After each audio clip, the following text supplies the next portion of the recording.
For the invitation. It's been a fantastic opportunity, and it's good to learn about your organization as well. Some of my recent work as part of the sales BD leadership team at Accenture dealt with a lot of the business analysts, and it's always interested just to see what's going on the certification front. So I'll certainly have some inputs on that, but I just want to warn you in advance. I really hope you've had your double or triple espressos, and that means with caffeine, because there's a lot of information that I'm hoping to share.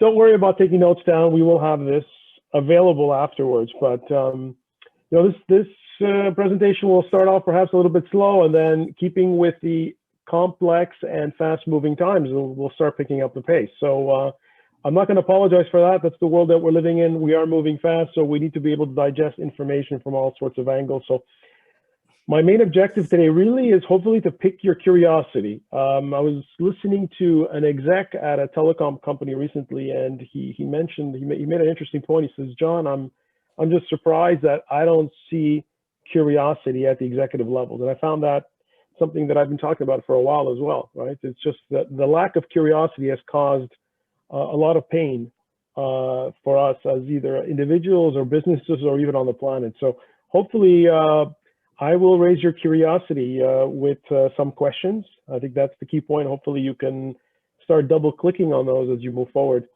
I'm trying to talk about a wide range of topics. This is not a focus just on 5G, but 5G is at the center of a lot of the pieces that I'll be talking about.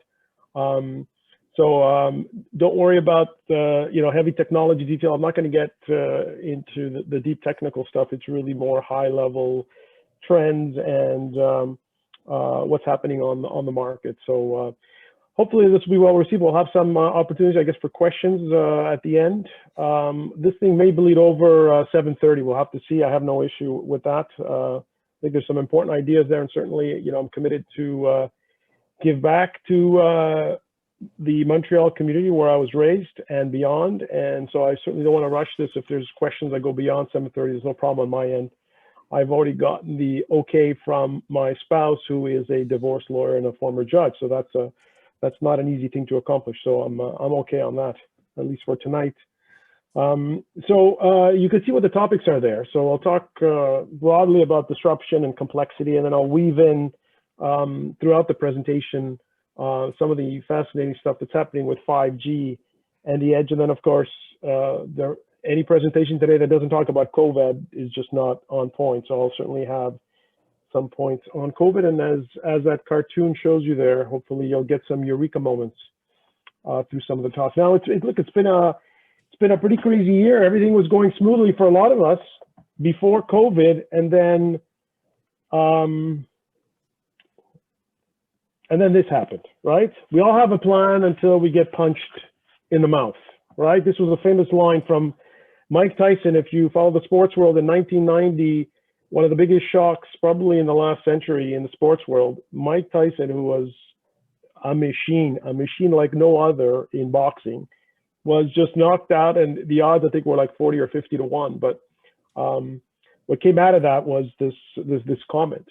He was interviewed, and he just said everyone's got a plan, and until they get punched in the mouth. And certainly that's how it's been felt with COVID. And so as we go through this presentation, the fact that we've all been punched in the mouth in many ways because of COVID and other stuff, there's so much stuff happening. And so I like to use this Matrix analogy. If you remember, if you ever watched the Matrix in the 90s, there was this red versus blue pill, right? You take the blue pill, the happy pill, and just keep doing what you're doing, or you start going down that rabbit hole with the red pill, right? So today we are taking the red pill. The problem today with taking the red pill is, which red pill do you take, right? Because there seems to be a lot of, as I mentioned before, lack of curiosity and lack of equally important, not more critical thinking. And so that's always the challenge. We've seen some interesting things happen across the globe on the political social front when people start taking the red pills and go down certain paths. But we will definitely be going deep into all sorts of territory today. So get ready for the ride. I like to use references from literature and religion. I'm not religious myself, but more than half the planet has been inspired and continues to be inspired by stuff was written thousands of years ago. So I have to respect that, and I'm always curious about different viewpoints. And so in this COVID context, I like to use this notion of Gabriels Horn, Judgment Day. Gabriel was this Abrahamic angel who announced Judgment Day, and certainly it does feel that way, right? The pre-COVID versus post-COVID, there's judgment coming, right? There's a lot of stuff that's getting reset, and on the social, on the political front, and certainly on the technology front, you know, one of the key points of my presentation is 5G. And as you can see there, I've used another historical or mythological figure, Janus, who's the Roman god of beginnings and transitions, right? How appropriate, right? We are entering a new door. And so I've tried to separate, you know, the context of 5G and what's happening today in the digital world.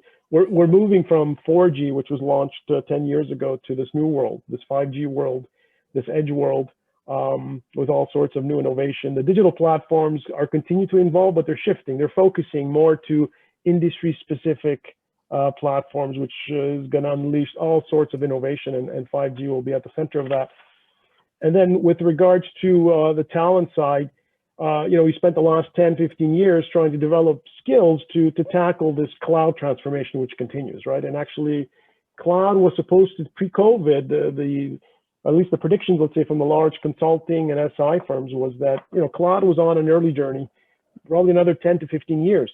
And my former CEO at Accenture, Julie Sweet, announced just a few weeks back, she was being asked at some conference what she felt you know, with regards to this cloud transformation, and she just said very clearly, you know, the accelerated transformation is enormous, right? So she said it's being massively condensed. It's going from 10, 15 years to 5 years to hit that target 80 or 90%. So massive changes are coming, right? But what's interesting, what sometimes gets lost in the shuffle is, yes, sir, the cloud thing is moving forward, but there's another beast which is entering the mix, and that's the edge, the so-called edge, and I'll define that shortly, but that's having a massive impact on skills, right? So on top of the challenges we're having today with cloud native skills, and there's all sorts of issues there, now we have to deal with this other beast called the edge.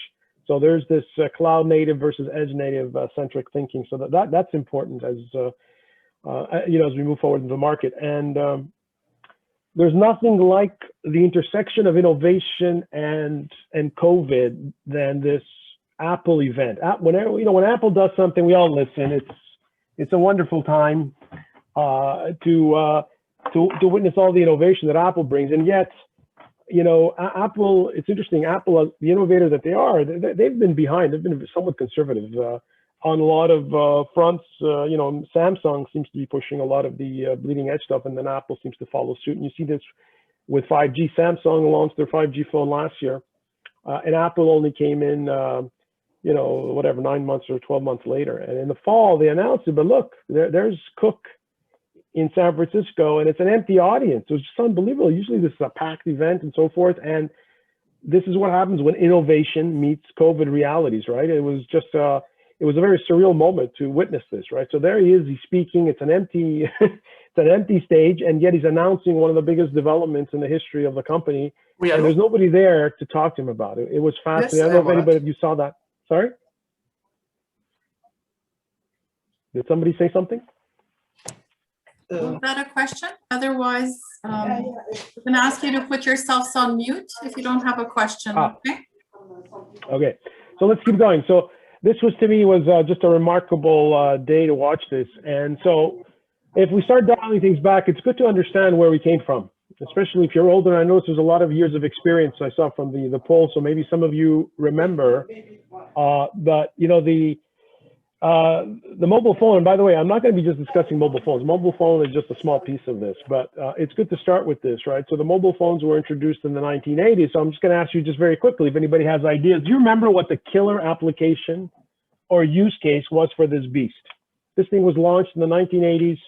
It costed $3,000 or $4,000 at the time, and the service was very expensive.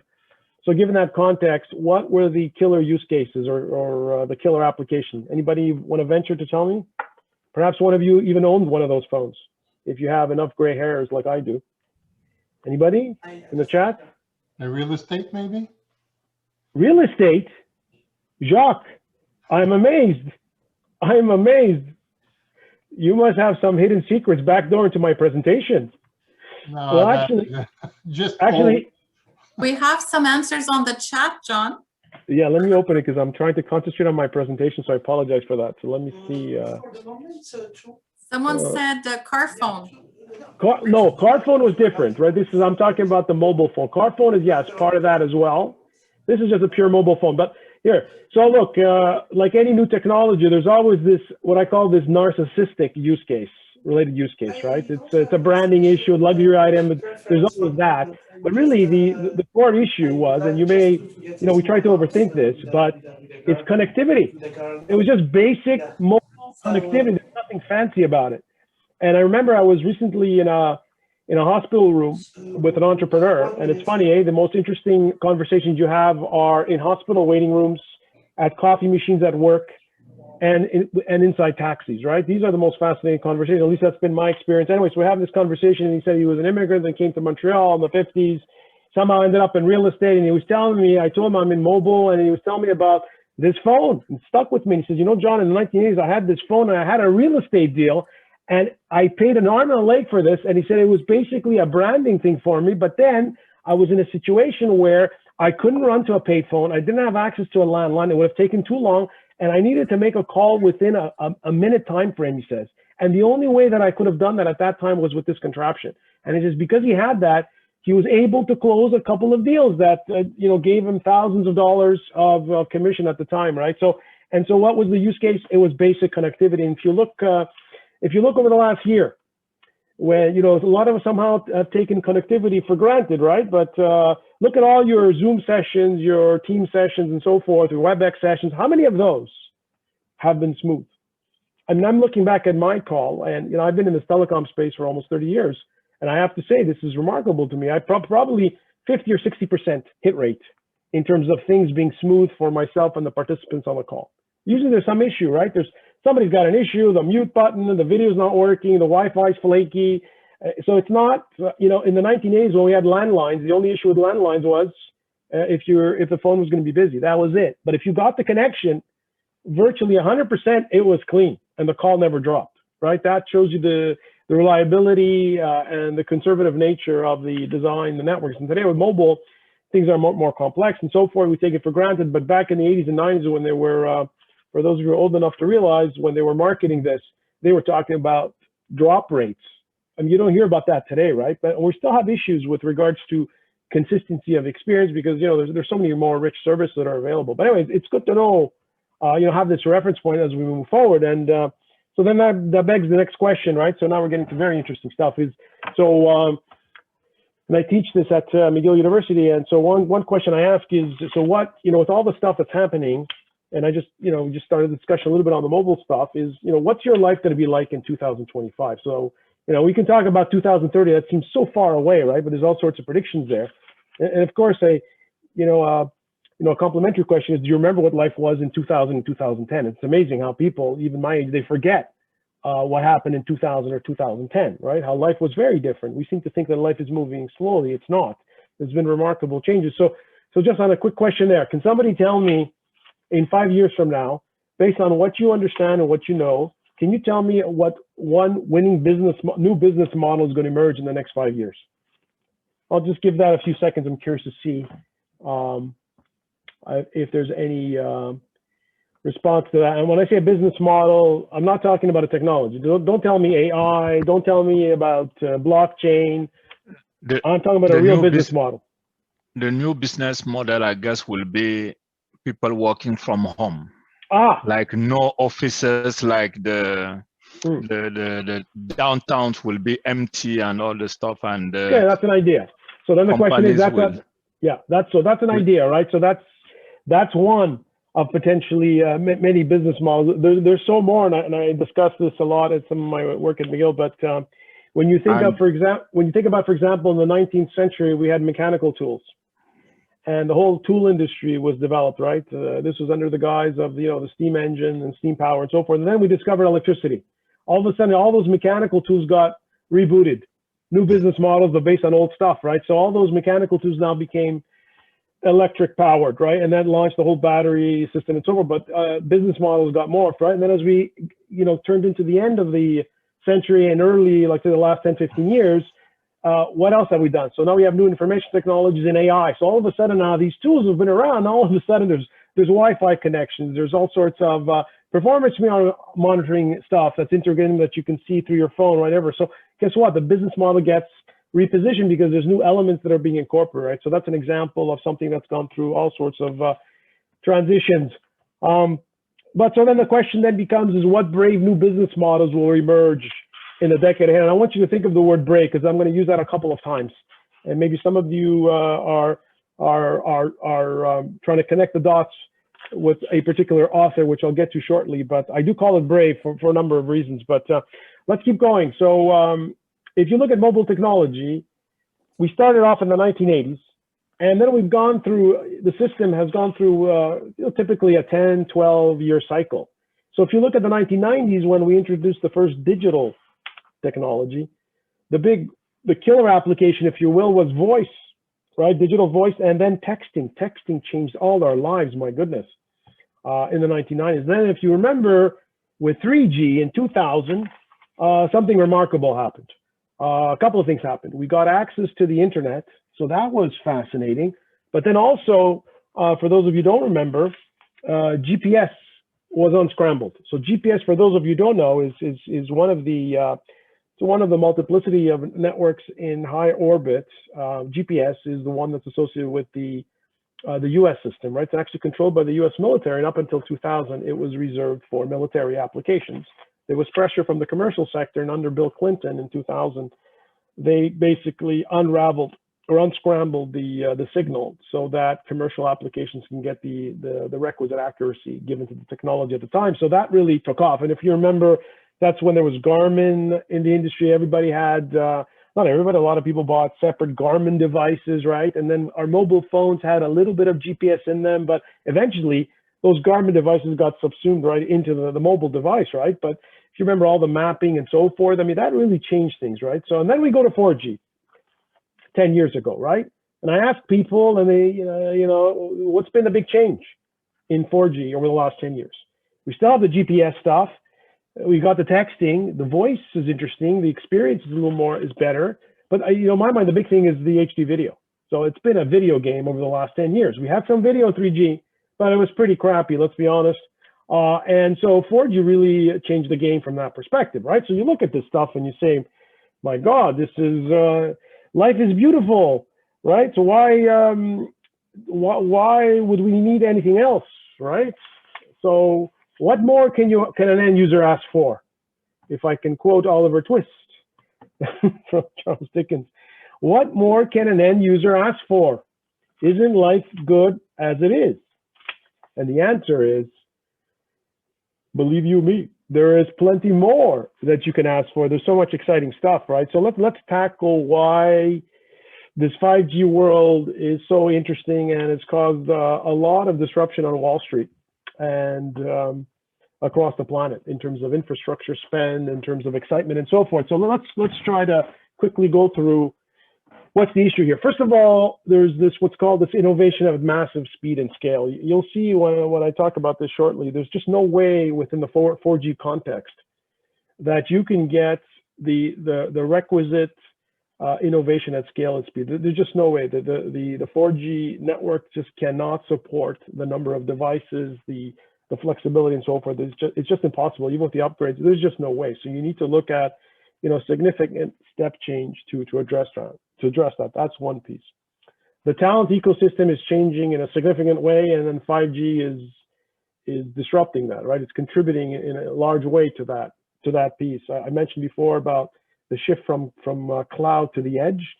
5G and the edge are sort of joined at the hip together, and I'll talk about that shortly. So that's driving new skill sets needed within the talent ecosystem.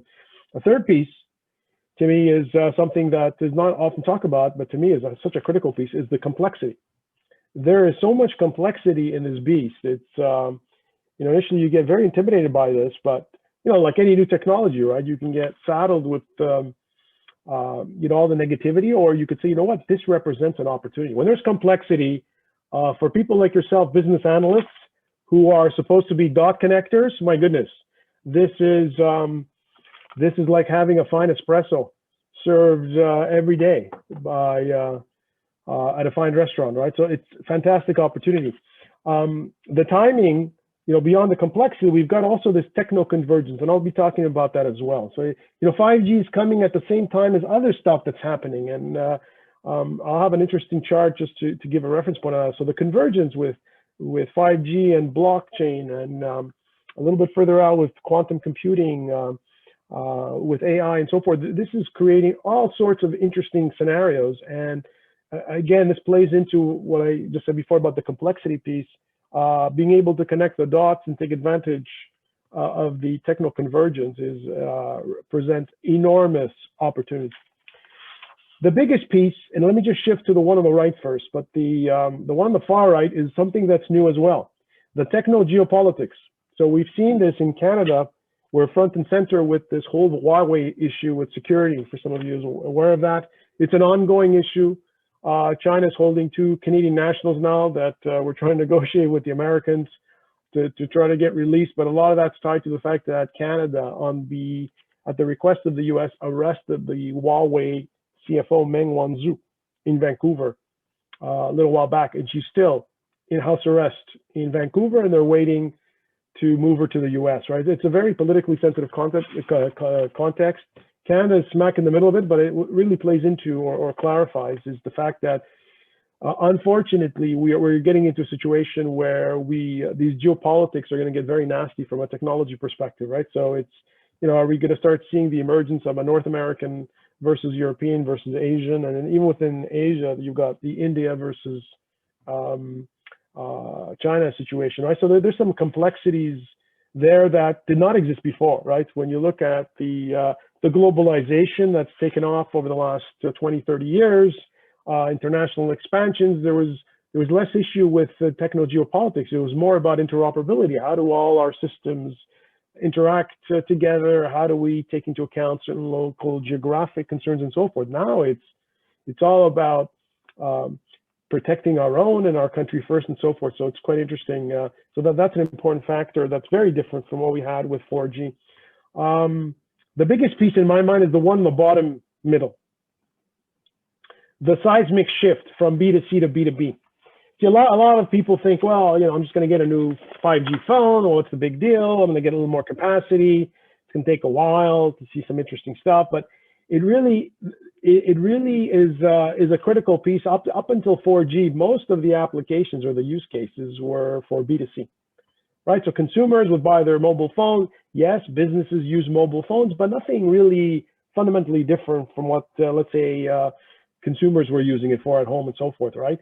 Of course, there were some use cases, some interesting applications, but very limited because of the lack of scale that was available within 4G. The shift to B2B is what's causing, for example, in the US, it just happened a few weeks ago, one of the spectrum auctions for 5G. Spectrum is the big resource in mobile communications, and the cost of spectrum is enormous. So with 5G, the stakes have just gone off the scale. So 3 of the top carriers in the US, AT&T, Verizon, and it was T-Mobile, they just completed the auction. It was called the C-band auction, which is a slice of the RF spectrum. I think they paid over $90 billion. Can you imagine? And so the big concern now in the US is, oh boy, how are these companies going to fund these, this massive debt that they have to incur? Well, guess what? The pressure's on. They did it because they saw an opportunity in B2B. So we'll be talking about, right, all these private wireless networks, all this thing like Industry 4.0, some very exciting stuff, right? But they're heavily betting on that. They're not betting on the B2C. They know the B2C is what I would call the business as usual, right? And consumers will buy these phones and so forth, but it's really what are the businesses going to do, right? And there's a lot of excitement there, and that's why they're putting enormous bets and risk on this piece, and that's why Wall Street has been paying careful attention to that. So the shift from B2C to B2B is a massive, massive difference that hopefully that'll sync with you, because and by the way, any vertical that you're in, I don't care if you're in retail, in manufacturing, in consumer processed goods, in healthcare, government, you name it, every vertical, without exception, will be impacted in significant ways with the innovation that will be brought with this technology. So let's always keep in mind, you're not going to be in the corner, whether you like it or not, it's coming. That tsunami is going to hit your business, whether you like it or not. Sooner or later, it's coming. And so the idea is, one of the messages I'm trying to convey here is start preparing for this tsunami. So let's try to back some of those comments that I just mentioned with some interesting market data points. So if you look at, can I ask a quick question? We can. Yeah, just like the difference between B2C and B2B, I didn't get exactly. B2C is business to consumer, right? So let's say a carrier, a telephone company sells you a service, a mobile service that you use for your own personal use or your home. That's a B2C service, business to consumer. Okay. Business to business is, let's say, these carriers are dealing, let's say, with large enterprises for their specific industry vertical. Maybe they have a healthcare application. Maybe they've got a manufacturing application where they need support and so forth, right? So that's a B2B. So B2B and B2C. Okay, Curious. I have a question, please. Why are you saying that it shifts from B2C to B2B? It's shifting because of the capabilities of the technology. So before, as I said, between the first and the fourth generation, the technology just was not there to enable some of the innovation and capabilities that were needed to aggressively tackle some of the emerging requirements in the B2B space. That's what it is. So as I mentioned on the top left, innovation at massive scale and speed. That's what's driving the shift from B2C to B2B. So that's how you connect the dots, right? So and we'll talk more about that shortly. But it is, like I said, there's a reason why there's so much money being put on the table here, and I'll quantify that shortly.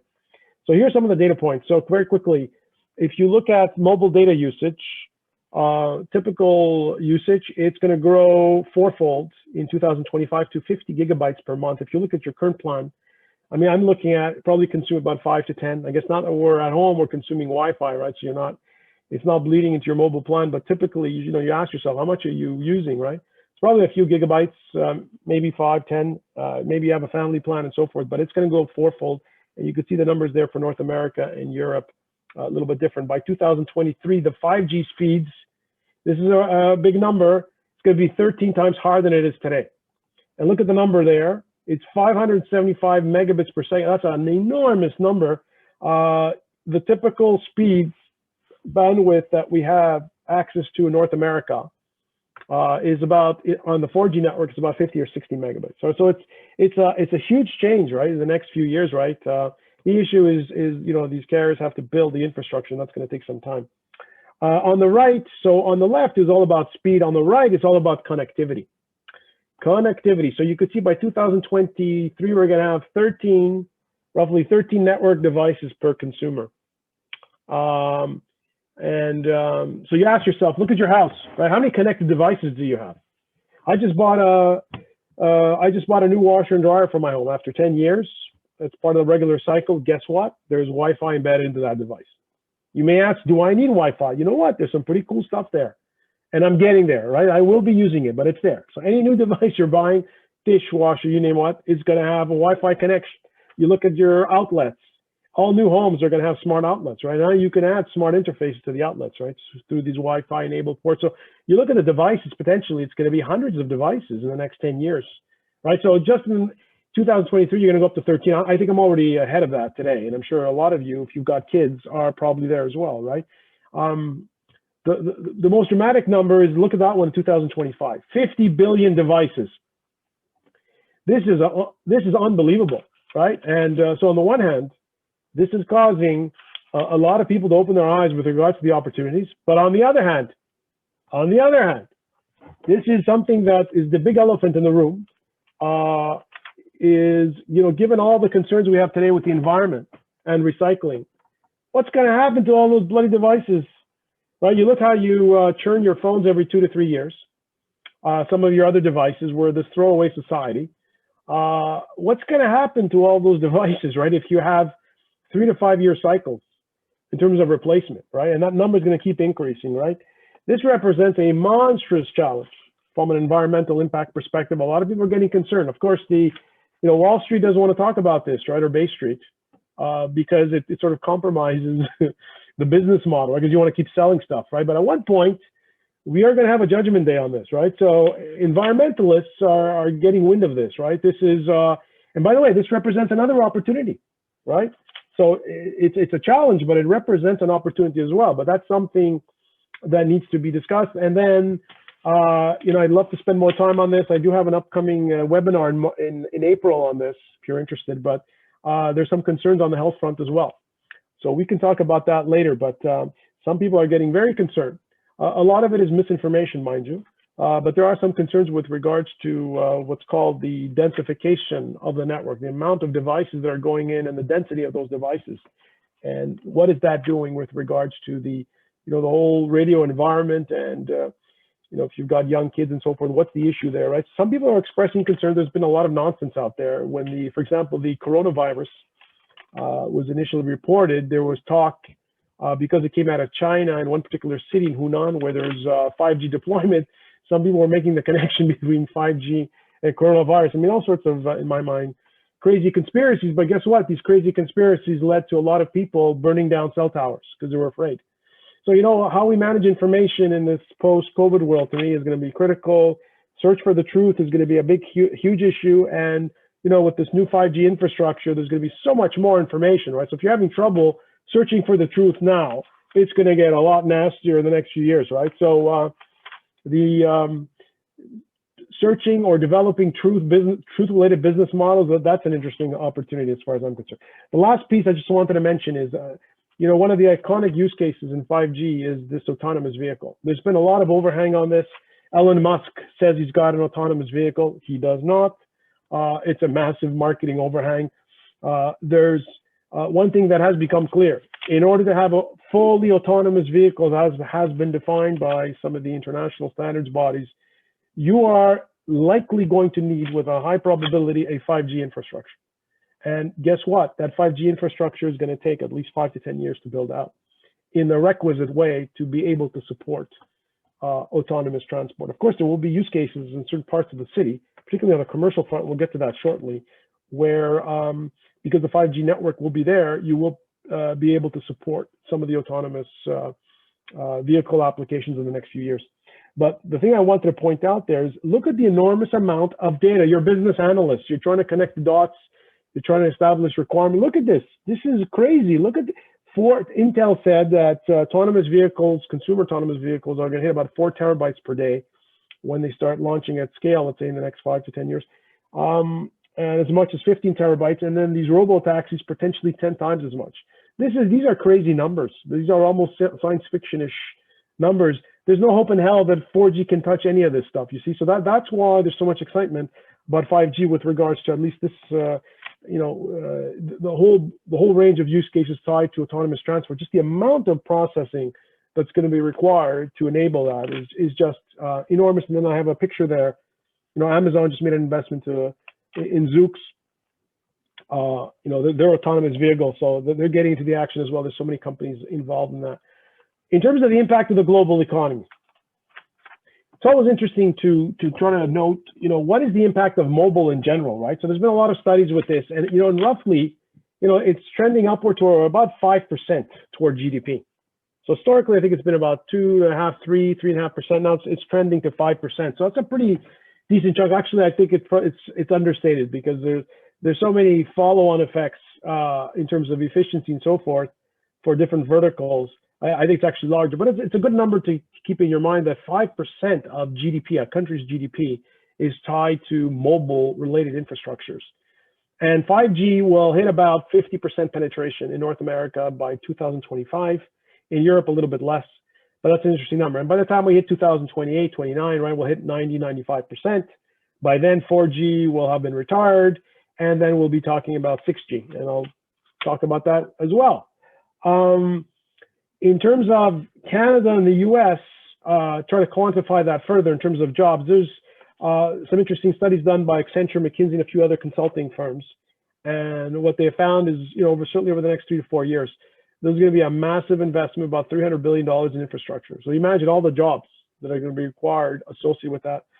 And that could create, about 3.5 million jobs in Canada and the US, and contribute, I think by 2025, an annual GDP of about 600 billion. So let's say about 525 in the US, and then, we always have that 10-for-1 ratio with Canada, right? So about 10% of that in Canada. So those are the typical numbers, right? So it's quite significant. So anyways, so keep that number in mind, 5%. You'll look very smart when you get into a bar bet, or, whenever those bars do finally open up post-COVID. I mentioned before about, and it's in the title of my presentation, about the edge. The edge is the new battleground. 10, 15 years ago, if someone would have predicted actually at the start of this century that an emerging online bookseller, an enterprise has-been, i.e. Microsoft, and a nimble little search engine would 10 years later, after 2000 and 2010, dominate the cloud space, you would have made a lot of money, right? Because they certainly weren't set up for that. The companies that were set up to take charge of the cloud were the communication service providers. But these guys were sleeping at the wheel. They were so focused on their last mile connectivity, they didn't quite get the cloud. They didn't quite understand the IT game, if you will. So they lost that battle. Well, guess what? The battle royale 2.0 is now emerging, right? And the iconic battle over the next 10 years will be about who will win the edge, because the battle is shifting to the edge. Some of you may have heard of distributed clouds or the mobile edge and so forth, right? So this is all about building a new architecture to tackle new requirements, right? So what I've tried to show here in a very simple diagram, without getting into detailed architecture, is, you've got the cloud, with the web scale players that I just mentioned before. And then you've got, as you approach the end customer on the far left, you've got the core network, which is typically managed by a communication service provider. There's a few other players there as well. And this is where, at that sort of middle spot there, where you're getting the mobile edge, the new mobile edge that is being built. And that mobile edge then interfaces with the customer. And that customer could be an end user, at a private residence, or it could be at a business, right? And there's different nomenclature that's used with regards to the edge. You've got the near edge, which is really where the mobile edge core processing takes place, and then the far edge where the customer premise equipment is. And as you can imagine, when you go from right to left, what happens? The privacy requirements, as you get to the far left, privacy requirements become more critical. Latency or delay becomes a huge issue. So this is one of the big drivers of launching the edge, is to address what are called latency sensitive applications. These types of applications were not possible in 4G because the performance of 4G to address what are called low latency requirements was just not there. It was just not possible. So you look at self-driving, it's impossible to do self-driving with 4G because it just doesn't have the latency performance, and also the edge network wasn't built, right? So when you start thinking about 5G, always keep in mind that 5G is driving the deployment of this edge as well. So 5G and edge are joined at the hip, as I showed you there at the bottom. And IoT and edge are also joined at the hip. And so this is what's contributing to innovation at scale and speed, right? So the building of this new edge powered by 5G in particular, certainly 4G will have a contribution there as well, because 4G is not dead. It continues to get evolved, right? Eventually it'll get, it'll go through its life cycle toward the end of the decade, and 5G will start hitting its peak. But anyway, so that's the game there. So who's going to control the edge? That's going to be the iconic battle over the next decade, right? So now there's a lot of competition happening between Amazon, Google, Microsoft, the communication service providers, whether it be the Verizons in the US, Bell Canada here, some other players like what are called co-location players, content development network players like Akamai, right? So there's a lot of interesting stuff that's happening, and particularly on the edge, you have also the rise of the open source movement. All sorts of fascinating stuff that's happening there to drive costs down. So new players are entering the market there. There's a lot of M&A activity, mergers and acquisitions that are happening in that space. So a very exciting space. And that's why I also said in the beginning of the presentation, if you remember, I said, when I showed that chart and I said we're shifting from cloud to edge, we have edge native versus cloud native, right? So different skill sets are being needed there. So here's the drum roll. The drum roll, please. This is, it's a little detail. It's the most detail I'll give here. But what I wanted to show you here, if you remember what I said before about up until 4G, the big focus was really about the consumer and what did the consumer care about. In the 1990s, you know, we didn't really care about response time so much. We wanted connectivity and we needed juice, we needed capacity, right? That was the limitation factor in us having a smooth experience. Some of the latency sensitive applications were just not developed back then. So it was all about capacity. So what 5G has done, and what the standards bodies have done, is they've tried to simplify all the value that 5G can bring in terms of mapping the different capabilities onto this triangle. So there's 3 legs to the triangle. On top of the triangle, you have the traditional capacity enhancement. So capacity meaning bandwidth. And so if you look at the top of the triangle, if you were to draw a circle around that tip, the 2G, 3G, and 4G worlds really revolved around the top of that triangle. Why 5G is so different is not only does it give you at least a 10 times improvement on that element of the puzzle, it opens the door to those other 2 legs that you see at the bottom there.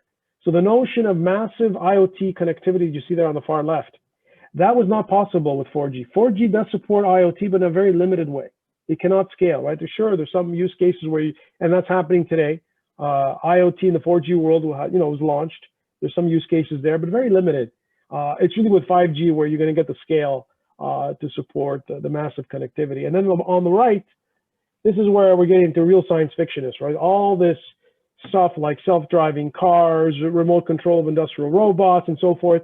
This is probably the most difficult piece. And again, there's no hope in hell that 4G could ever support this. So you could see that, from the 5G world, we've opened up the possibilities from that point on top of that triangle to a vastly increased space of applications that are defined by those 2 legs, right? And so the challenge is, right, when you look at use cases, for example, in a self-driving context, you may have to use different pieces of that triangle, if you will.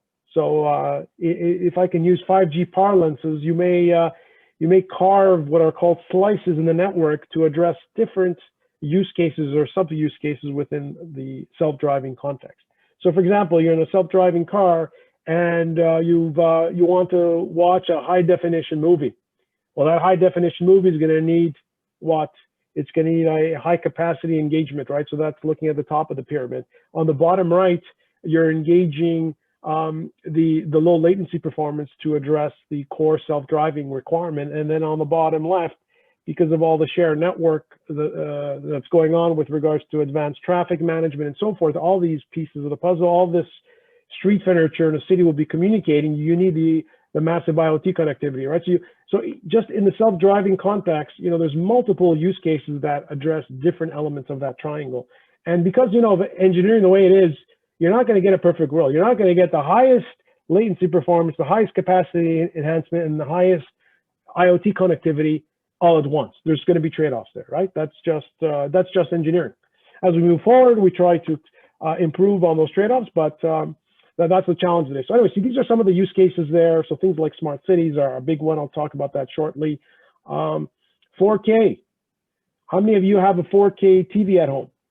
So somebody may ask a question, why in the world would I need 4K on a mobile device? I'm not sure if some of you realize, but when you watch a TV, HD was the big thing with TVs, and then whatever it was, 5, 6, 7 years ago, 4K started kicking in. But if you're about 8 to 10 feet away from the TV, which is an optimal viewing distance, let's say for a 50 or 60 inch screen, your eyes can't tell the difference between a 4K or an HD set. It's only when you go much closer to the TV that you see the differences, right? But that's for a big TV. When the screen shrinks to 6 or 8 inches, you're not going to see the difference between an HD and a 4K screen, right? So why in the world would these mobile device makers start supporting 4K on their new mobile devices? Can anybody give me an answer to that?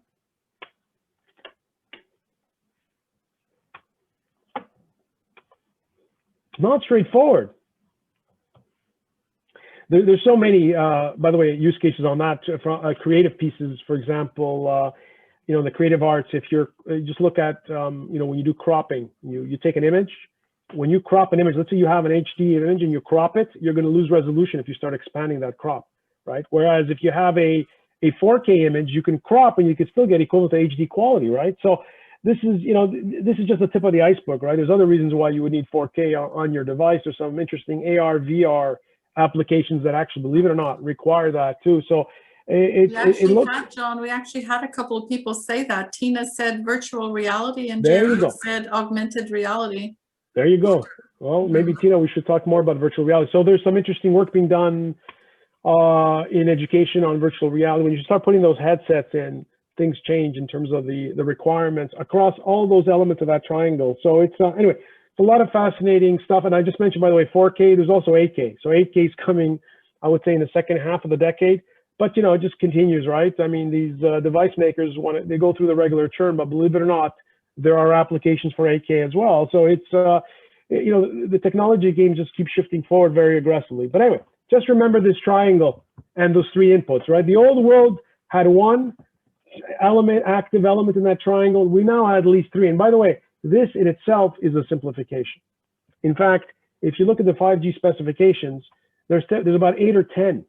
Actually, I could build a multi-element, a more complex polygon to show all the different dimensions that 5G can participate in. It's just that, the standards bodies, they work with the large businesses to try to simplify things, because at one point it needs to be commercialized, right? So what they've done is they've taken all this complexity of 8 or 10 interesting specs, and they've now managed it or fine-tuned it to 3 categories, if you will, right? And then, by the way, within each of those 3 categories, you have to overlay the fact that you have different types of use cases that involve human beings and devices, right? So you have use cases that are called human to human, use cases that have human to device, and use cases that have device to device, right? So think about those 3, those 3 elements or those 3 use cases on that interaction spectrum, and you map that across this triangle, right? Then you start to appreciate the vast complexity that's associated with 5G and why a lot of people are getting stressed, but why also a lot of people are getting excited.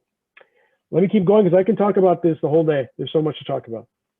Let me shift things a bit. So you got your dose about 5G. You got really excited, and hopefully you still have some residual caffeine from that double or triple espresso. So let's start shifting things, and now we're going to start picking up the pace. Let me talk about talent disruption. There's an interesting, and I'll weave some of the 5G elements through some of these ideas. So I'll talk about disruption, the notion of relevancy, and storytelling. So let me get into those 3 pieces. So from a talent perspective, Gartner just published something in January.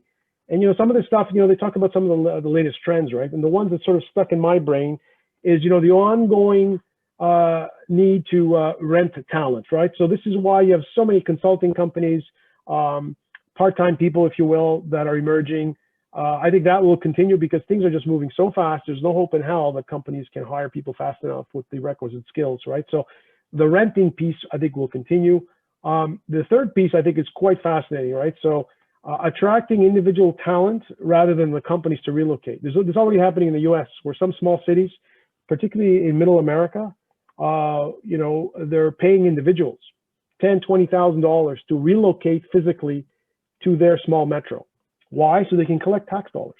If they can do their work well, for the person, it's one thing you're earning, let's say $100,000 in New York City and paying an arm and a leg for an apartment, or earn $70,000 at a smaller town, pay a lot less taxes, and your rents go from whatever $3,000 a month for a little studio to maybe $500. It's a huge opportunity for people who want to save money and maybe want a different community feel and so forth. There are all sorts of opportunities there. And I think governments are getting wind of this.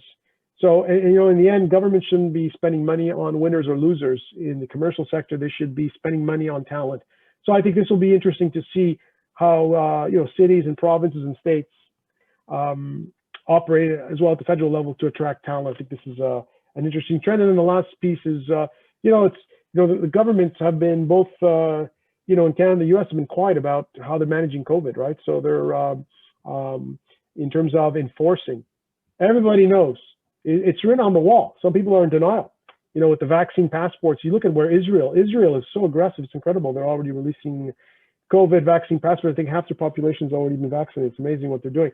We're obviously behind the curve in Canada and the US, but we're getting there. But at one point, if you want to travel, it's gonna be inevitable. And I think companies, they're greedy. They're driven by P&L, and they don't want any risks, right? So in my mind, these governments have quietly shifted the responsibility for enforcement of the vaccine to some of the companies, they're going to ask for it, right? And some people are going to push back, you know, so it's sort of changed the debate. You know, these anti-vaxxers are, they've had their run, if you will, over the last little while. Now this debate's going to get even worse because of the companies are going to be a lot more aggressive, I think, because it's all about the future of the company they want to de-risk, right? If you want to travel to, we're gonna have to get that stamp, right? So some difficult questions. We're gonna have, but you know, companies will be likely purchasing their own supply of vaccine to cover, just in case your employees who want to travel and didn't get a vaccine, you know, come into my office, check out the nurse in our company to give you the vaccine, right? So these are difficult questions, but these are some of the things that are happening. The other thing I like to mention, I like to use these analogies with, with literature, right? So the so-called Red Queen effect that was. John, sorry to interrupt. Yep. We have a couple of comments and questions about your previous slide. I'm wondering if you can address that. I can, and if I'm not answering them, it's because there's a lot more to cover, and I will reserve time at the end. But go ahead. Go ahead. Just briefly. So you were talking about companies will be sued over COVID vaccine requirements. So you're talking about some legal and ethical requirements or yeah, no, I think I think probably less so in Canada. I think more so in the U.S. You know, the U.S. has the sue culture, right? The individual rights and so forth. I mean, we see it, right? They're so much more polarized than we are in Canada. So I do expect some of the large companies are going to get sued, right? So the lawyers are getting ready for this, right? So this is, I mean, look, it's vaccines are not enforced. I mean, you look even at the school systems, right? Depending on the province, you have different rules, whatever, right? Exactly. So it's there's going to be pressure there, right? So it'll be interesting to see, what emerges in Canada, the U.S., and Europe.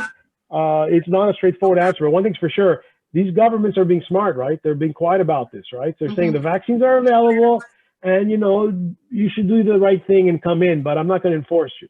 But don't worry, because the big brother called your company will do that. Now, if you want to work for the government, maybe the government itself may have their own protocols, right? So it'll be interesting to see where this thing is headed, but it's certainly not an easy issue. I think it'll be a very controversial issue. And you know what? They're going to have to address this because, there's going to be more pandemics. We have to get used to this type of situation, and we need to come up with a plan, right? We don't have to keep reinventing this every 3 or 4 or 5 or 10 years when a new pandemic comes in.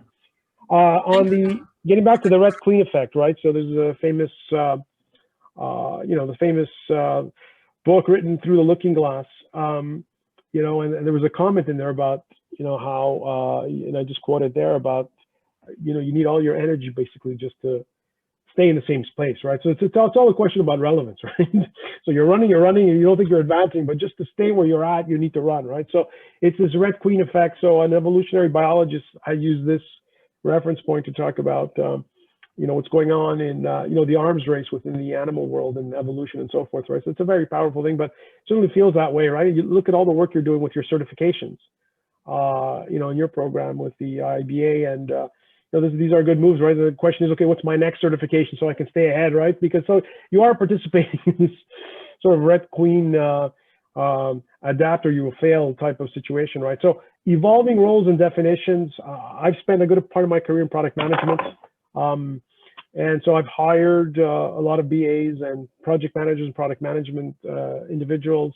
When I was in product management in the 90s, I started off at Nortel. We didn't have the notion so much of a BA or product owner, right? That came in with Agile much later on. And I think today too, there's still a lot of confusion.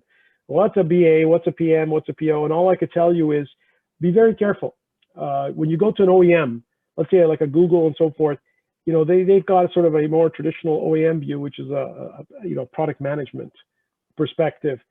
Product owners are still relatively new things. Yes, they get that for sure.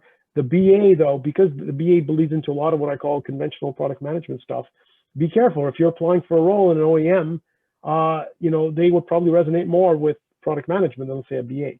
BA is I think, more appropriate for, let's say, some of the large enterprise IT context, absolutely. But be careful if you depending on the environment, and it's also industry vertical specific, right? Some verticals have preferences for one term over the other, right? So all I'm telling you is don't shortchange yourself. But depending on the environment, you call yourself a BA, or you call yourself a PM, or you call yourself a PO, depending what you've done, right? And that's why I said depending if it's an OEM, if it's an SI, if it's a consulting gig, you need to adapt accordingly. The onshore offshore mix to me is fascinating. With India coming online over the last 10 years. First it was China, the manufacturing, the 90s, now India over the last 10, 15 years. But you know what? the interesting stuff that we saw in the U.S., Trump, the America First thing, and I don't want to get into the politics there, but, clearly it's had an impact here, not even going forward. He's out of the mix, but the idea about focusing on the local economy, especially to get out of COVID, I think is a big challenge. And so I think a lot of businesses are ready to pay even a premium to support the local economy. So what does that mean for, let's call it these large Indian SIs or companies that have large offshore situation, right? So what does that mean, right? So I think there's going to be an interesting dynamic. Things are going to change there. And I think there's going to be a lot more focus on onshore stuff, right? Especially over the next couple of years as the economy starts building. After that, it's still, to me, there's still some debate how this ratio of onshore offshore will come in.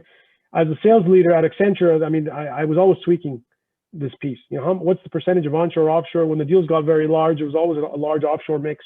But now, given the the Buy Canada First, if you will, context, and as you saw now, I think Trudeau was talking with Biden yesterday about trying to get exceptions for the Buy America clause, right? So there's a lot of stuff on the table there, right? So it'll be interesting to see how the dynamic works. And I think a lot of these international companies that have large offshore presences are trying to figure out their next steps in terms of, do they invest more in local? What do they do, right? So it's not an easy thing. And then the permanent versus contract stuff, I think a lot of the work will continue to shift to contract.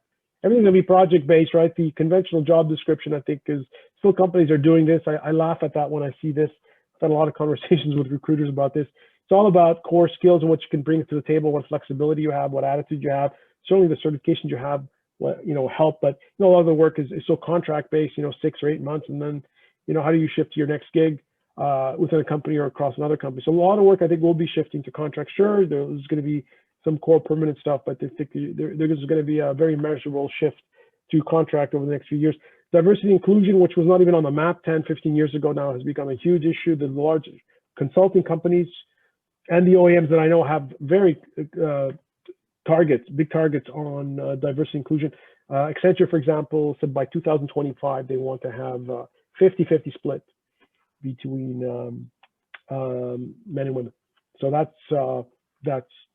an interesting piece. So keep in mind, right? And it's fascinating to go into, some engagements where you've got, let's say, and I'm using the consulting reference, right? I've been in engagements where you've got, you go see a client, you get 5 white guys that are very smart people and can do the job and do it well, right? And yet, is that going to fly in this new context, right? So there's a concerted effort now to address that, right? And you need to be careful, right? And there's a challenge too, because particularly in the technical fields, right? There's still a large asymmetry with regards to the male-female ratio. So I think universities continue to struggle with that. So that's a problem for these large companies that have these aggressive diversity targets. If your pool is less and will be for a while, what do you do about that, right? So that's not an easy thing. But anyway, these are positive forces, but implementing them is not so straightforward. I have a quick question. Yes. Why a lot of companies now are hiring business analysts in contract instead of like a permanent position? It's just because just the nature of the work. They don't want to take the risk, because as you know, when you're hired as contract, they're not paying you benefits, right? That's what it is. It's a cost game. They're going to pay more, by the way, for the contractor, but if you look at the full life cycle of the employee, the cost, it makes more sense for them to just to hire the contractor, because they don't know where the next job is. You see, so that's the problem. Of course, they could predict certain things, but the trend, as I mentioned before, is to rent talent, right? Because things are moving so fast. And so they've got visibility as to what's going to happen in the next 3-6 months. After that, I'm not sure. They may have programs that they're committed to as a company, and they've got their 3 or 4 year plan. I get that, right? So they start building permanent positions for that. But I think a lot of the work is going to shift to contract. What that means for an employee is, you got to get used to that. You have to deal with your own health benefits. So what, right? You pay a little more, and you get your own health coverage. That's what it is. We're gonna have to deal with that, right? The work from home is shifting to work from anywhere, anytime. That's the new acronym, right? I was on an interesting conference call yesterday. Somebody was parked in a parking lot somewhere. He had to go get his kids, and we had a three-way call. He was on a mobile call, video, Zoom chat, and it was funny. He was in his car, right? So you do whatever you need to do to get the job done. So much flexibility. I have to ask you, this mess that we got into with COVID, can you imagine if this happened 5 years ago or 10 years ago? With all the stress that we're having dealing with working at home, especially if you don't have a dog. Where I'm living in Montreal, for example, we have a curfew. We can't go out after 8 o'clock unless you have a dog. My dog is my way out. Both my kids, they're taking long walks with the dog. The dog is beautiful. And at one point I was thinking, you know what, maybe there's a business model there to go rent out your dog to your neighbors to help them out because they don't have a dog. But, you know, all the stress. Can you imagine if this happened 10 years ago? All the sometimes flaky connectivity we're getting on Zoom or some of these other platforms be a lot worse, right? There'd be a lot more stress. So we should probably, there's always a silver lining as I see things, right? So we are fortunate. I know this sounds crazy, but we are fortunate that this crazy disaster happened now, because if you remember what happened to our great grandparents and grandparents during the pandemic, the Spanish pandemic, 100 odd years ago, can you imagine? They didn't know what was going on. They didn't know what they were dealing with. And if you remember at the beginning of this pandemic, it became very clear. We saw this massive collaboration across the planet. It wasn't a question of if, it was a question of when. And I remember one of the futurists who I'll talk about shortly, he used an expression. I apologize, you're not taping this, are you? He used an expression. I will say this, it's okay. He says, you know what? With this vaccine, we have so many people getting involved. He says, we are going to science the shit out of it. What an interesting expression. Sorry for that expression. I know some people take offense to that, but all this to say is the power of science came full bearing, and the collaboration, despite even the geopolitics. Imagine, now we've got like 3 vaccines. This was impossible just a few decades ago, the speed, right? So we should count our lucky stars that that this thing has happened now, because if what happened 10 years ago, we'd be in deep trouble. Anyway, I'll continue because I can keep going on. One thing that, you know, when we start a problem, you tackle an issue with, you know, USBAs and, you know, data scientists, whatever. I always put this drawing up, and it's, you know, we focus a lot of times on the data requirements, what analytics tools, the insights, actions, and yet the key critical pieces, and I'm speaking as a sales business development person, the key critical pieces, the endpoints of that, are sometimes forgotten or not well looked at. And so to me, you know, when you tackle a problem, you know, what is the core business issue that you're trying to solve? Not the technical issue, the business issue, which may have, you know, technical implication, but what is the business issue and what are the specific outcomes you're trying to drive? And so it's, to me, you need to start with a crisp vision, right? So USBAs, I think this is part and parcel of some of your training, but I always try to double down and triple down on that, because I just saw so much craziness in some of my work over the years because time wasn't spent on the vision. I'll give you an example. I was dealing with a large player in the telecom space just a couple of years ago, and we spent about a month. We thought we had the business issue tackled, and in the end, what we discovered was there was 3 or 4 other business issues tied to what we thought was one issue, right? So spending time up front to really drill down, I think, is critical. And so I always use an iconic example of vision to connect the dots. So here, let me give you a story here. I was in Toronto, and if you remember what I said before, most interesting conversations happen in taxis, water coolers, and hospital waiting rooms. So I was in a taxi, and my taxi driver, I always have great conversations. I was asked, you know, where are you from? You know, trying to understand the, you know, the immigrant experience, the cultural experience. And he said he was from India, and I had been to India recently, so I was very engaged. I knew a lot about some of the dynamics or some of the politics, and he was trying to teach me some Punjabi. And I go, that's interesting. And then he found out that my parents are of Greek origin. And then without a split second, this fellow, this taxi driver, Punjabi, he started speaking Greek to me. And for 2 seconds, I was taken aback. And then it dawned on me why that is. I connected the dots. So let's run this quick experiment. Why in the world would a Punjabi taxi driver in Toronto, and of course that's a large community in Toronto, there's also a large Greek, Italian, Jewish, all sorts of communities. Why would he be able to speak fluent Greek? This is a dot connecting exercise, your BAs, come on. And you'll see my answer, you'll get shocked when I tell you the answer, but anybody have a reason why? And by the way, so you go through the regular stuff. His neighbor could be Greek, maybe you learn, but no, but his Greek was fluent, so it couldn't have been a neighbor. He could be married to a Greek lady or a partner. I put that on the table, but then I quickly discounted that. So what else could it be?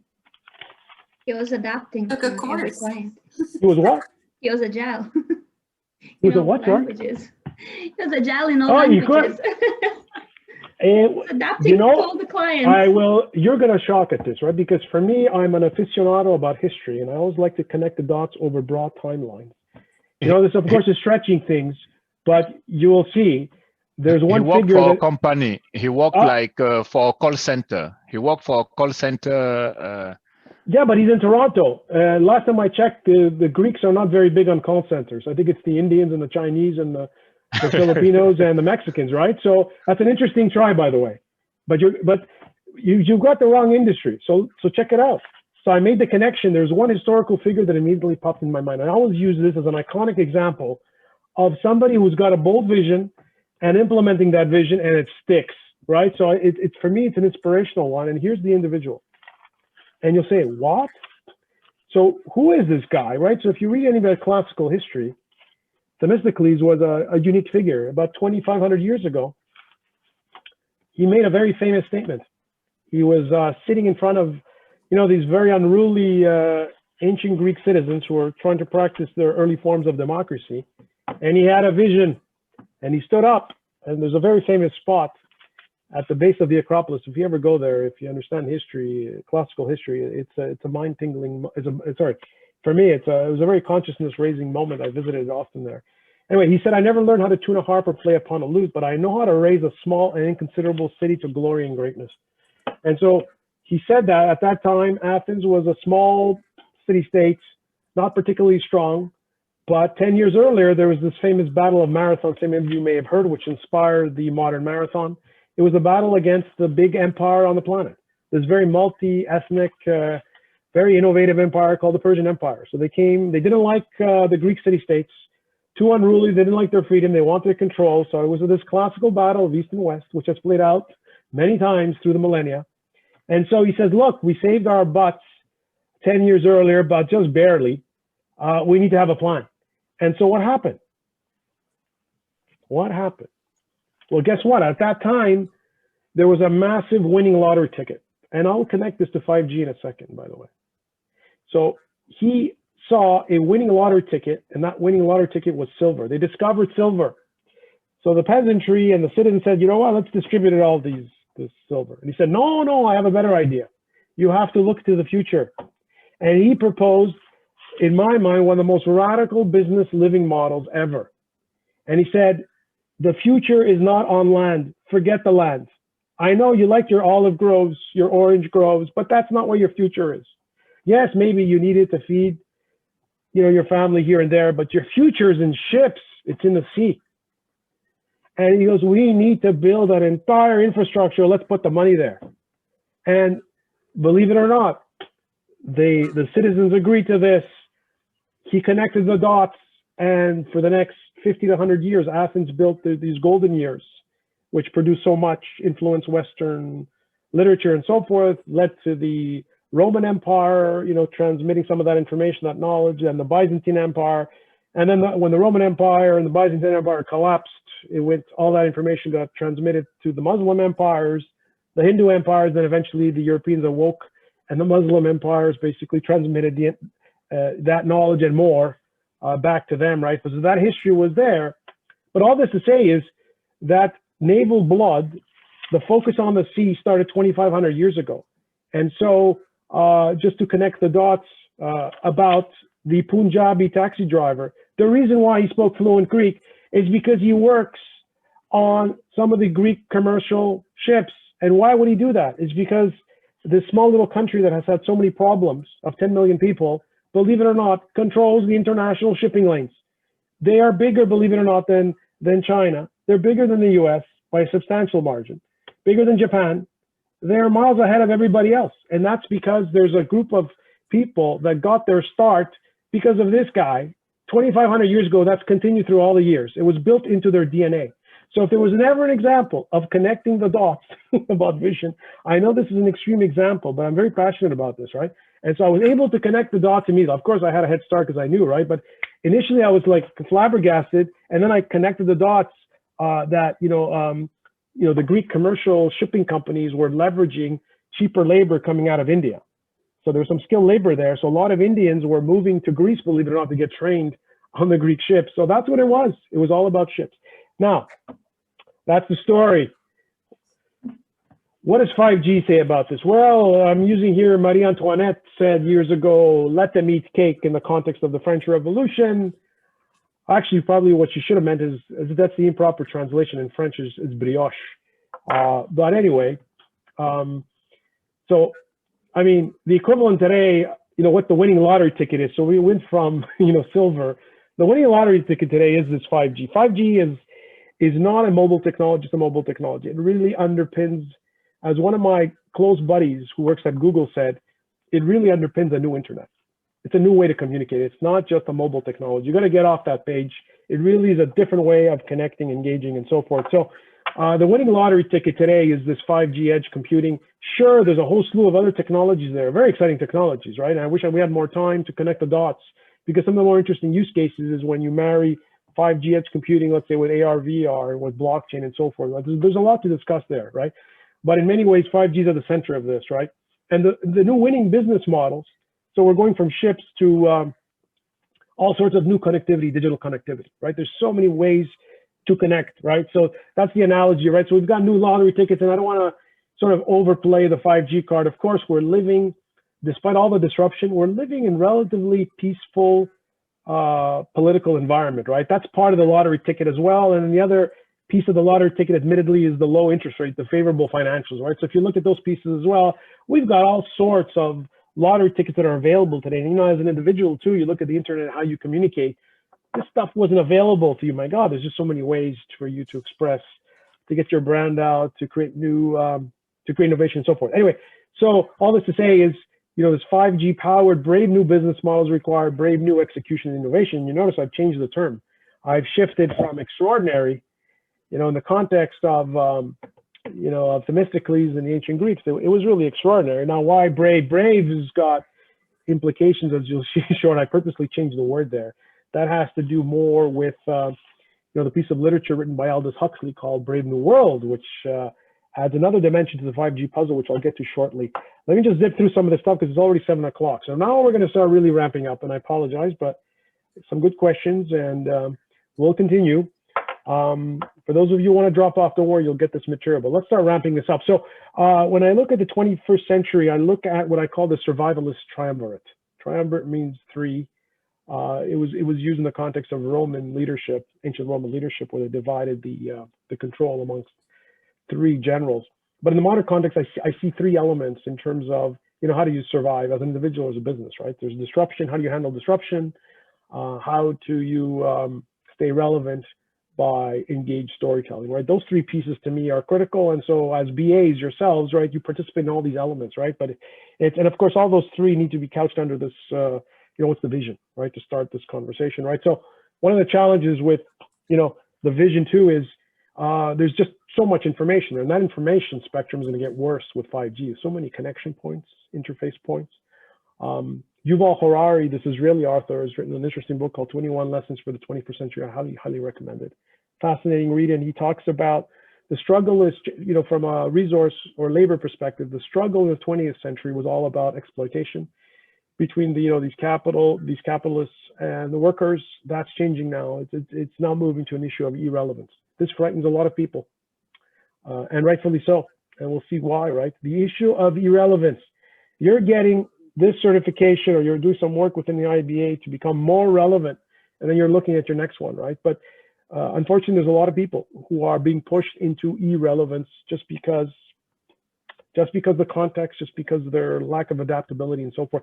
So anyway, this fellow really talks about the issue of irrelevance is going to be a growing problem. You know, the issue of automation killing jobs and so forth. I think for the next 10 years, I think will be an interesting, all sorts of opportunities. But, you know, as we get into, you know, the next couple of decades, things are going to get very dicey for some professions, and we'll talk about that shortly. So the issue of irrelevance. I always like to look at disruption models. I try to map the various disruption models with regards to this Johari window framework. Some of you are familiar with this. And we always use these animals, right, to qualify these different quadrants, right? So we've got the gray rhino, which was coined a few years ago. We've got the black swan. Most of you know about the black swan, the unknown unknowns in the bottom right. But then two other ones have come up recently. If you combine the so-called elephant in the room with a black swan, you get the black elephant on the far left, which is in the purple quadrant there, and on the top right, you've got this black jellyfish. Jellyfish one is quite interesting because the analogy there is, if you look at climate change, one of the interesting impacts of climate change is the warming of the oceans. When you have warming oceans, you have jellyfish blooms. So the jellyfish blooms are an indicator to a certain extent of climate change impact. And what they've done is they've clogged some of the infrastructure at some of these power plants that are located near the coast, right? So it's an interesting, so it's not quite, it's a different problem than the one on the bottom left, where you've got people who purposely deny, let's say, the impact of climate change, and they put this facade there, right? That's a different deal, right? But the blind spot one on the bottom, on the top right, that's interesting. A lot of people are aware of climate change, but not necessarily some of the deeper issues, right, that we're discovering, right? So the black jellyfish is an interesting analogy of that tied to climate change. Anyway, it's interesting just to map this thing. And when you look from a 5G context, a lot of the stuff with 5G is known. We're on the top left, and as more information trickles in, enabled by a 5G powered network, you would expect that green rectangle will start bleeding into some of the other quadrants, right? But then there's always the challenge. The more you know, the more you realize that perhaps you don't know as much as you thought, right? So there's always that dynamic as well, right? So it's always interesting to map the challenges on this Johari window framework. This is a heavy slide, but I just wanted to quickly go through this. When we look at our daily lives, we're looking at the next little while, the next year or two. Sometimes you don't take a step back and look at what's happening, in the broader mix, right? So there's an institute, a well-known institute called the Aspen Institute in the U.S. They published this interesting piece where they shifted the discussion of disruption with regards to the broader threat landscape. And I think it's important because there's a lot of 5G connection interpoints there. And I use this mythological reference, Cassandra, who's the Apollo's goddess, who was destined to tell the truth but never to be believed, right? It seems there's a lot of that happening today. But if you look at the buckets, right, in terms of the threat management, on the top left there in yellow, for the next 5 years, and this was written, by the way, in May 2020, the globalization of white supremacy. And unfortunately, we saw elements of that south of the border, and it's happening across the globe. Attacks on trust and truth. To me, that's huge. Deep fakes, dumb fakes. When you look at some of the awesome technology and innovation that 5G and AI bring together at the edge, my goodness, I'm getting very concerned about this piece, right? And so that's 5 years happening as we speak, right? Over the next 15 years, they've identified biosecurity and tech disruption. I was living in the US when we had the anthrax scare. I was living outside Washington, DC for a number of years, just after, actually when 9/11 occurred. And right after that, we had anthrax. So it was just a crazy time for my family. And so I already witnessed the biosecurity threat. It happened with anthrax. We couldn't open our mailboxes for a while. It was a pretty uncomfortable situation, right? So it's interesting how they bucket that over the next 15 years, right? And there's all sorts of issues there, lab accidents. And as you know, right now with the corona, there's deeper investigations with the WHO as to how that thing really developed. Did it happen in a lab, or was it naturally occurring, and so forth? But that does get me very concerned, right? It's a lot to be careful about, right? And then on the tech disruption front, on the bottom left, you see there, the power grids, GPS. GPS is so critical to our infrastructure. I don't know if you're aware. I'll have a slide on that very quickly a little bit later.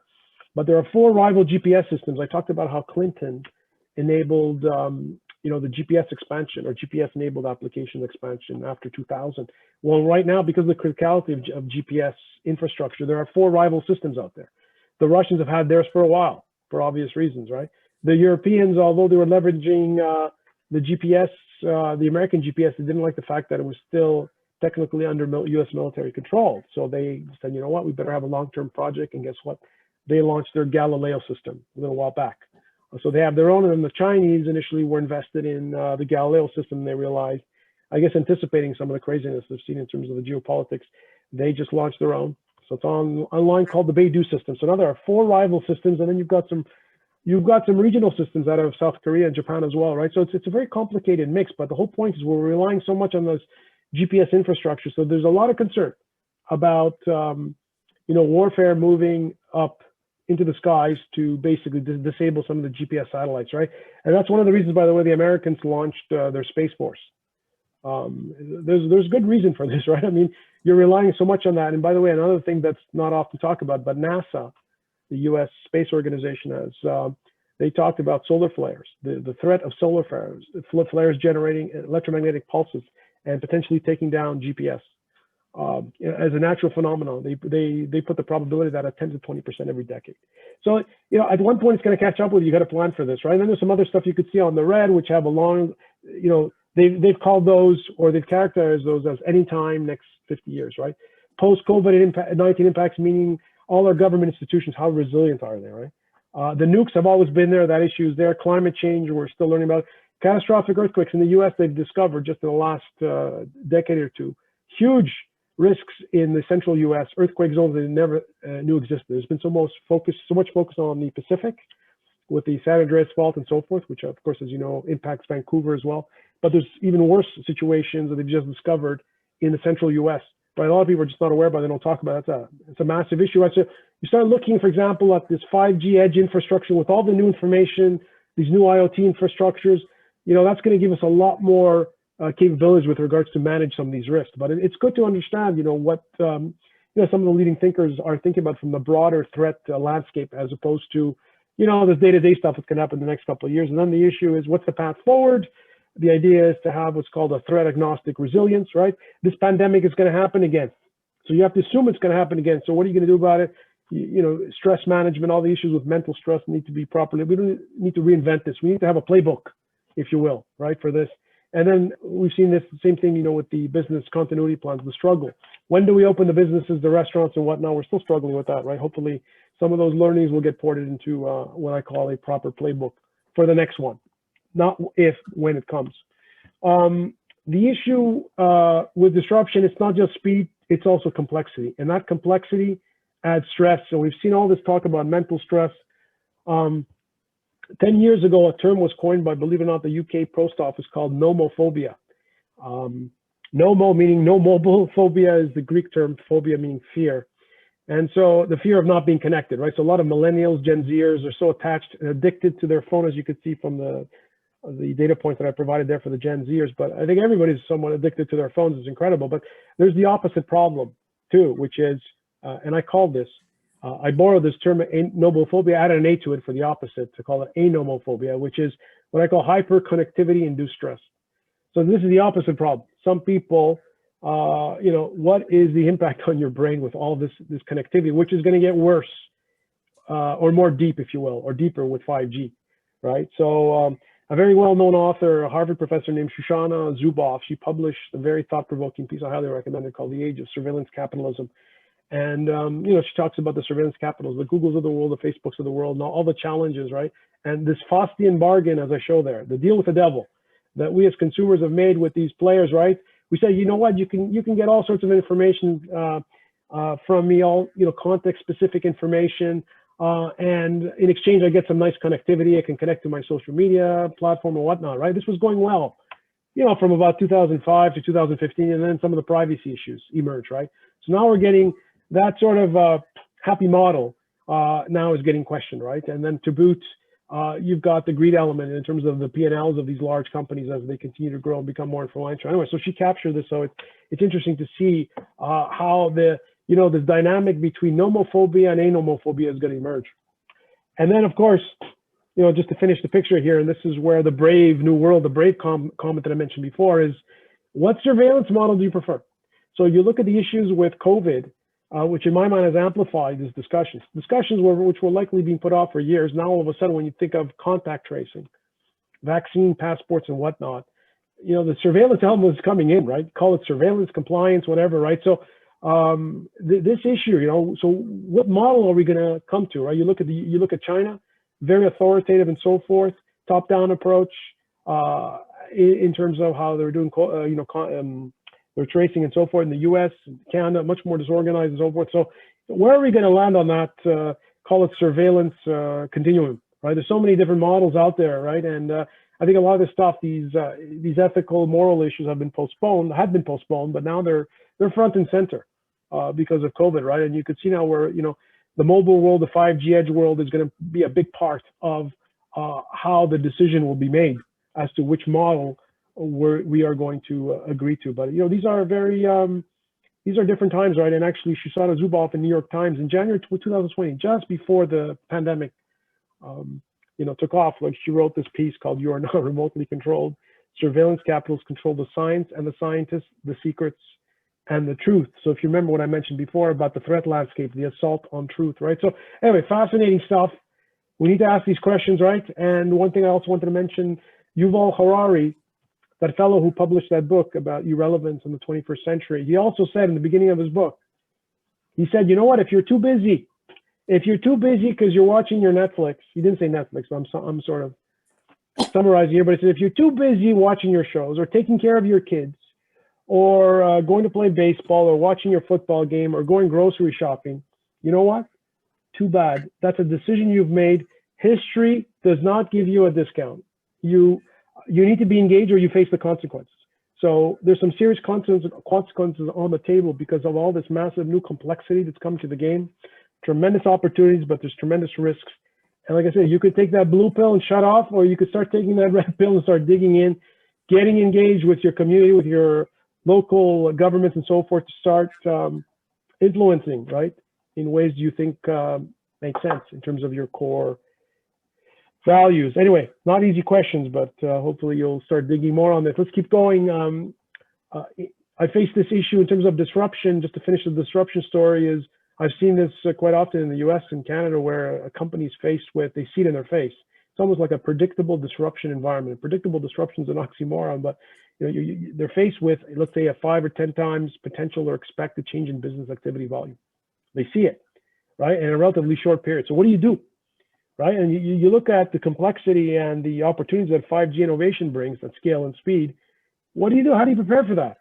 Right? Do you increase your sales force by 5 or 10 times? What do you do about your marketing team? What do you do about your operations team? What do you do about your change management infrastructure? Right? So this is where BAs with their rigorous training, I think, could really add a lot of value because I think this issue, normalized disruption, is the game now, right? So it's only a question of is it 2 times, 5 times, or 10 times, but the acceleration continues. Let's keep going now. I'm shifting the discussion on relevant. So you have about 5 minutes left, John. Yeah, I'm going to have to, unfortunately, cut it short then. So relevance, Accenture did a study a few years ago where they found there was about $1 trillion of money that was shuffling between brands because they were just losing relevance. So the issue of relevance is very important. I use here the analogy of transport taxi. The taxi driver, the horse lost its job, the late 1800s. Then we had the taxi driver. He had a good ride, let's say, for 100 years. And then Uber came along in 2009, 2020, the early shared self-driving is coming in. So already we have disruption in the business model.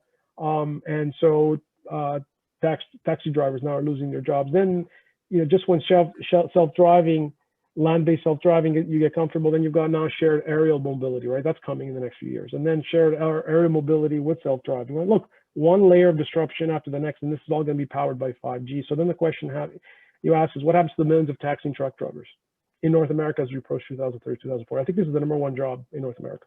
There are millions of people. Are they going to all become data scientists or BAs? Maybe some of them. But a lot of them are going to get this look, they're going to become irrelevant. It's a serious social issue that we're going to have to deal with because of all this disruption. And by the way, just when you get comfortable with that disruption, there's more stuff that's powered by 5G and edge, right? You look at Google with the 3D avatars or robotic avatars with these haptic suits, VR goggles. So now it's not only the horse and the human drivers, but it's possibly the traditional automobile transport model that in some contexts was made irrelevant. This is all happening in the next 10 years. Maybe not be perfect. Maybe we'll need some of the 6G, which is going to come in 2030 and beyond. But look at this. This is crazy disruption, right? Just to finish the triad, I talked about disruption, relevance, the issue of storytelling, right? You got to tell the right story the right way in the right time. The first 2 minutes is what's called the cognitive hallowed ground. It was quoted in this interesting book a few years ago called The Brain Rules, right? Your 2 minutes, your sales pitch, you've got 2 minutes to really impress you, lose your audience. And I use this analogy here about, storytelling, 5G edge powered real-time translation, enabling compelling, frictionless storytelling. Look, Verizon came out with this. So imagine now 10 years from now when we're all wearing these real-time translation devices, what is this going to do to, for example, to a country like Canada or a place that's got a challenge with language requirements? Our whole upbringing here has been tied in Canada, tied to this bilingual federation. In the US, there's pockets in California. We have somebody from Key Largo in Florida, right, with Spanish. these issues are going to come front and center now. But I think there's interesting opportunities, right, to basically dial down the tense discussions on this front, because there's opportunities here, right, to make things a lot smoother and get a lot of people more engaged, right? So what's this going to do to our entire framework, right? To me, this is a fascinating thing. Politicians don't talk about this. They're so tactical. They're looking out the next 3 to 6 months. But, you know, we need long-term, we need people that got the big picture, what's coming down the next 10 years, because this, to me, could be massively disruptive to the Canadian Federation, right? Here we are in Canada, we're still struggling with the relevance of the Queen. You know, a legacy institution, I don't want to get into the politics of that. And yet you look at this with the 5G and the real-time translation, my goodness, this thing is going to be unbelievable in terms of the change that it can potentially bring, right? So we need to hold our politicians into account as to how they're going to address this, because it's coming. The tsunami is coming. There's a very famous equation called owner's identity. I always put this on my fridge. Highly recommended. There's so many different pieces to this puzzle. There's so much history behind this equation. Different cultures, religious infrastructures have contributed to it. And it was all brought together by Euler. And I find this as a remarkable thing. If you're a consultant or a BA, you want to connect the dots. There's nothing more inspirational in my mind than one of the most glorious equations that shows, you know, human ingenuity through the millennia. It's come together in this beautiful equation. Put it on your fridge. I can speak about this equation all day, but it's a wonderful, inspirational piece. Complexity is a huge piece, and I'm really accelerating now. Stephen Hawking said that the next century will be the century of complexity. And I think it's complexity within an ecosystem and across ecosystems. One of the things with complexity is it's not, when you look at the scale issue or the time issue, the new piece that's come to the fore is the morality frameworks. A lot of the moral, ethical issues, as you could see there in red, are now coming to the fore. And there's nothing more iconic than the self-driving transport problem. There's an issue called, or a well-known problem called the trolley problem. MIT did a study called the moral machine, where they ran a simulation across different cultural groups on the planet, and they had an issue where, you know, a car was on a 2-lane highway, and there's a baby and a grandma, and it slips, and, you know, who do you take out, the baby or the grandmother, right? So, and by the way, they found cultural differences, which was interesting, right? But so the point is, this is not it's not an easy answer, right? So the trolley problem, which has been around in psychology circles for a while now, is becoming front and center with regards to the self-driving rules, right? Who's gonna make those rules, right? Is it gonna be Google, or is it gonna be the governments, right? Or international institutions? And then one of the things that this also raises is what I have in the bottom right, which is the human in the loop triggers. And maybe we'll just finish with this, maybe 1 or 2 other slides. I'm not sure, I suspect most of you, if not all of you, have not heard of Vasily Arkhipov. If you have, fantastic. But in the early 1960s, our planet was faced with its most dramatic existential threat with a Cuban Missile Crisis. And the Russians had a nuclear sub, and they lost control. They were approaching Cuba, and they lost control or lost contact with Moscow. And their decision framework was such that everything turned local. And in order to get to launch nuclear missiles, they had to get approval from all 3 of the leaders on the ship. Well, guess what? 2 of the leaders on that ship, as they were confronting some unknowns with an American warship that was approaching Cuba to protect its interests, 2 of the leaders said, "Da, yes." But one of them said, "Niet." And that person was Vasily Arkhipov. And it's because of him that nuclear missiles were not exchanged. And I really wonder if we'd be having this conversation today if it wasn't for Vasily Arkhipov. So when you have your vodka, one of these days, make sure you remember Vasily Arkhipov and say spasiba, Russian, thank you, because you know, it's amazing how lucky we are. Sometimes the accidents in history, and in this case, one individual made a difference. By the way, there's been a few other similar situations after this, but this one was a big one. The greatest shortcoming of the human race is our inability to understand the exponential function, and we won't have time to go through this. I'll have to skip through some of this. Too bad, because there's some interesting stuff, but you'll have this. You'll have to come back, John. That's the thing. You'll have I know, but we'll skip this. Do a 5G, version 2.0. Well, let me just skip very quickly to this. There was a comic. Some people wonder, you know, why it took so long for some of this technologies to happen.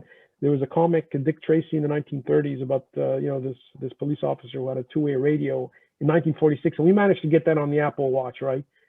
7, 8 years ago, and 5G supported, by the way, is coming on the Apple Watch. The question is, why did it take so long? It took so long because we needed all these so-called performance doublings that to happen, which have been characterized or driven by what's called Moore's law, a law that was coined by Gordon Moore, the CEO of Intel in the 60s, which has become a self-fulfilling prophecy in the industry to drive all sorts of performance advantages. And then the issue is, why do we have flying cars? Peter Thiel said we wanted flying cars in 2011, but we got 140 characters Twitter. And the issue there was, I'm looking at the Jetsons, which I grew up on. Why didn't we get flying cars in the 80s, right? And it really comes down to convergence. So I talked about this as one of the differentiators of 5G, the techno convergence. We just didn't have the core technologies, all the new material sciences, the new electric motor technology and so forth. It's happening now. It wasn't around 10 years ago, but 10 years ago, we had advanced computing to drive the digital platforms, you see. So techno convergence is happening, and it's going to drive these flying cars. Compute metrics, they've changed over the years. By the way, did you know in World War II that the metric was not flops and MIPS, of course, it was kilogirls. Kilogirls, because women were doing all the background arithmetic while the men were on the front lines, right? So this reminds me of what my wife always reminds me, that it's not only the future, but also the past will be and has been female. So there you go. So metrics change, and this plays into this diversity story, which is so important. But quantum computing is changing the game. A lot of exciting stuff there. We have to skip some of this stuff. I will say that there is a digital connectivity reboot.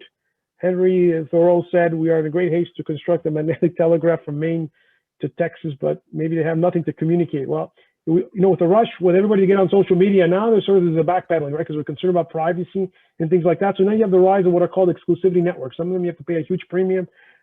Notions of society as a service, evolving the smart city concept, all sorts of interesting new things that are happening as part of this reboot as we, get reset on our privacy and security issues. And I'm almost there. The smart city, to me, is a huge issue. The future is about smart cities. It's not about countries. I know I'm going to get into trouble with this, but it's not about provinces or states or countries. It's about cities. We're going back to the ancient city-states. McKinsey quoted this years ago, and I think it's stuck in my brain. The future is about cities. They're going to be smart. They're going to be powered by 5G and the edge. The question is, how smart do we want to make them because of all the risks associated with what I mentioned before in the surveillance context. I mentioned about the growing techno geopolitics, the so-called balkanization of the internet, something to be aware of, be very careful. COVID impact, I'm almost done. COVID impact, you've seen some of this stuff. I just wanted to mention the issue of contact tracing and the notion of over the skin to under the skin surveillance. How many people I've met, contractors and whatnot, professionals, who are worried about being chipped.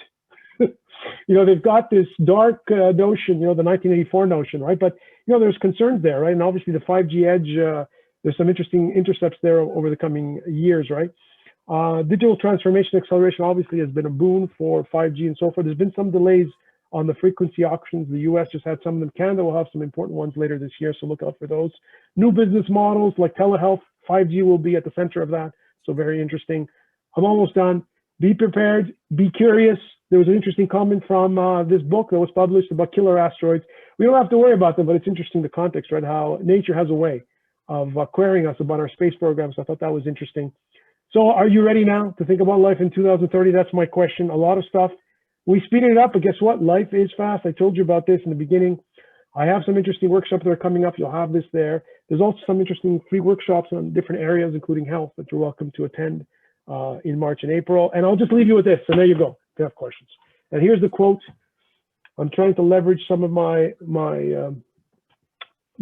Greek heritage here. There was a book that was written in the 50s by Nikos Kazantzakis, a very interesting author, and he wrote this famous book called The Zorba the Greek, which was made into a Academy Award-winning movie in the 60s. And there's a famous line in the book. This character Zorba is the quintessential Carpe Diem character. He lives for the moment, right? And he said, what? He has so many famous lines, by the way. You get a chuckle. I highly recommend you take a look at the book or watch the movie. But he said, what a strange machine man is.